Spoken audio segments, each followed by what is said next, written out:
Tyreek Hill's losing it on the sidelines like he's mad at his kids right now.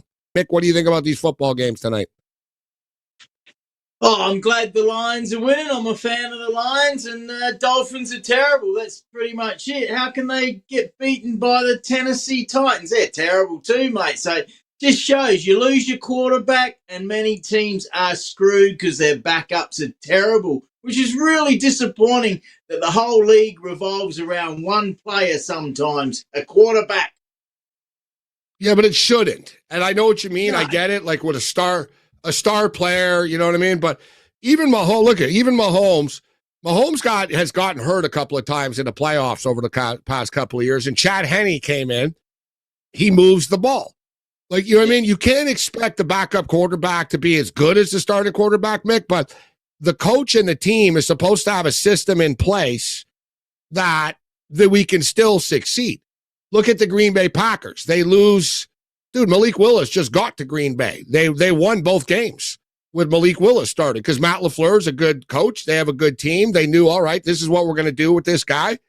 Look at the Minnesota Vikings. Doesn't matter who the quarterback is, man. O'Connell's like, all right, I'm running my offense. San Francisco, system quarterback, Mick. You drop anyone in there, and they're successful pretty much.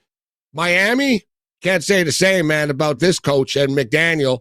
And, like I said, he thinks he's cool and, the way, I'm going to look different. I'm the coolest guy in the room. Well, you're not your team sucks. So you might think you're cool, but you're not. Like, just point blank. I mean, this thing's a disaster. I'd be close to wanting to fire the guy if I was Miami and start over, to be honest.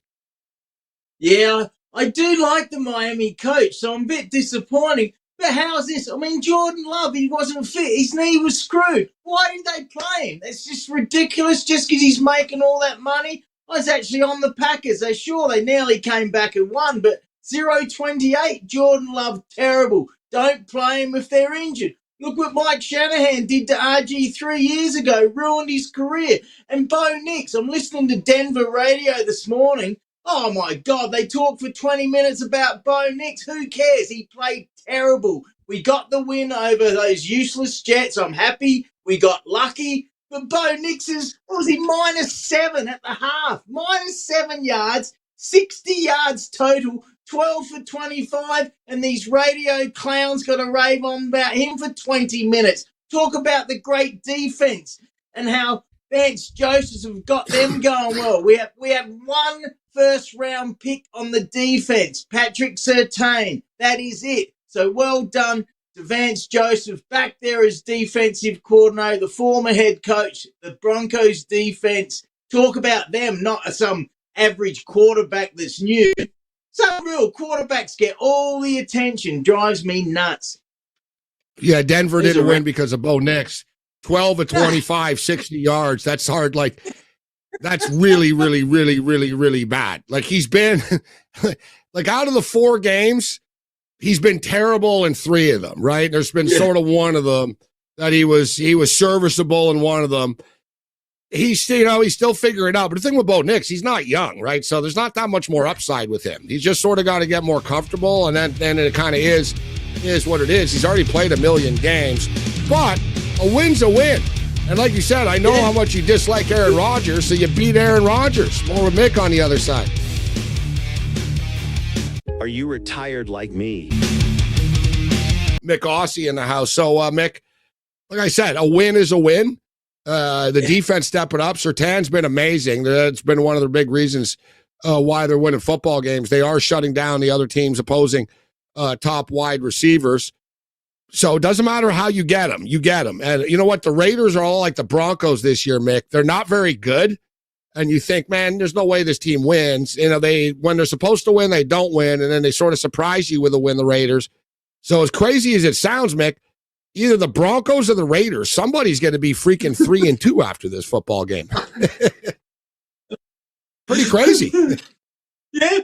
Well, we got the rivals in Denver on Sunday. I think our record's been bad against them lately. But one of the good things about the weekend was the Broncos won and the Steelers, the Eagles, and the Browns all lost. So I absolutely love that.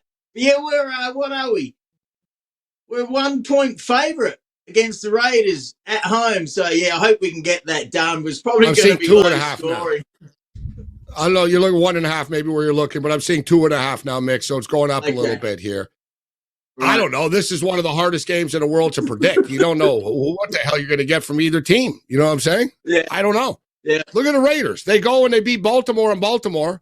Then they lose to Carolina, and then they beat Cleveland. Like, they're all over the place, this Raider team. And Denver, Denver can't score, but they find ways to win. So it's a tough game. What's your pick going to be here, Mick? Raiders or Broncos? Are your Broncos going to get it done or what?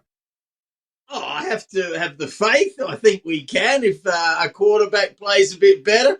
Don't you love what the Raiders coach said the other week? He basically called his players out for quitting and they're making too much money. That was a good comment. I liked what he said there. He's okay, but nah, not a Raiders fan, as you know. But what about this? How can the Cowboys be plus 2.5 against the Steelers? I think they'll destroy the Steelers, won't they? Steelers overrated at 3-1. I told you they'd lose. No, you know what? I'm actually leaning with the Steelers here. And Kenneth Walker scores the touchdown now. They're not going away. They're not going away.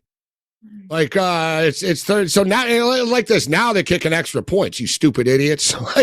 So now you're down by 8, 30. Like, seriously, like they're morons. Well, I better kick the extra point. Oh, yeah. Okay, coach. Thanks, buddy.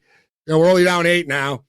So you're still going to need the 2, but they're not going away. They're hanging around. And son of a bitch, I wanted to bet this, but my phone died. My battery. It's my fault. I knew before the show, and I didn't do it. No, Matthias, it's true. And the total was 59.5 at the time. Or, sorry, 69.5. And I was like, man, I don't know, 69.5. And I looked, and my phone dies. They score the freaking touchdown, and by the time I'm able to turn it back on, it's 74.5 now. I got no one to blame but myself. I knew before the show. I saw it was like 18%, and I didn't charge. I was like, oh, it'll be good. Evidently, I was wrong. And Micah Parsons, guys, looks like he's going to be out of this football game, right? I see it's his first time he's ever missed a game at any level before. So, Mick, that's going to be a big difference. I could see T.J. Watt causing Dak Prescott problems. I actually do like the Steelers there. Mick, what do you think of the Falcons and the Buccaneers on Thursday? The Falcons are minus 1.5 point favorites against Tampa. I think Tampa are going to beat them. I hope so. And I said last week, sure, I got some wrong, but I said the Bucs were going to bounce back against those rotten Eagles, and they destroyed them. Baker Mayfield and Tom Brady, that's pretty funny, but that's just over the hype media stuff. But yeah, I hope the Bucs win. Definitely take them on the plus. The Falcons are not too bad, so that's a really good rivalry between those two. Should be a ripper, I think. I don't know how good they actually are. Their defense is all right. They're grinding. They're finding a way to win. I'll give them credit for that, but their offense is really struggling. I mean, 2 of the 3 games at home, they haven't scored a touchdown. They didn't score a touchdown at home against the they scored 1 touchdown in 1 week. They don't score again here. They don't score touchdowns, this team. I mean, their offense is just bad. That's my problem with them.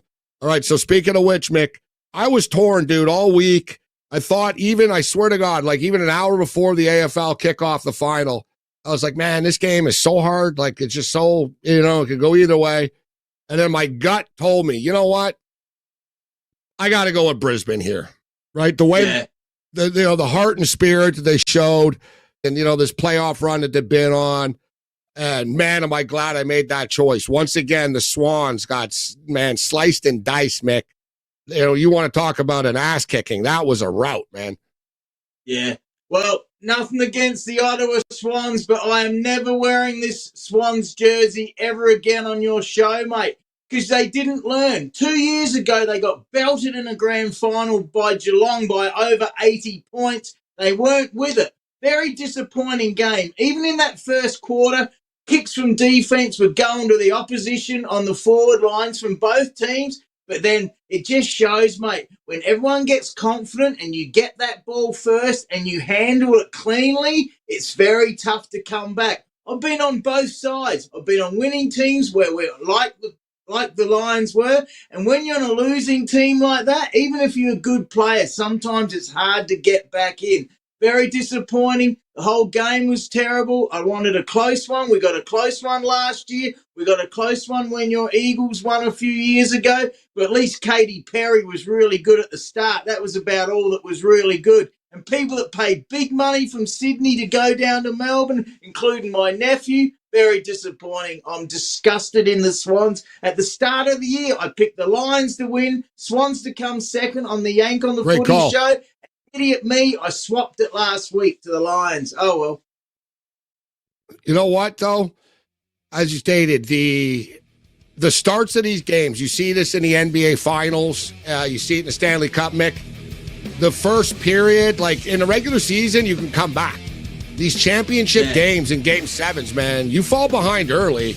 You lose all the momentum and the wheels fall off. And that's exactly what happened to the Swans. Thanks, Mick. Yeah, and they get worried, they get nervous because they're going to lose. Thanks a lot. Have a good week, guys.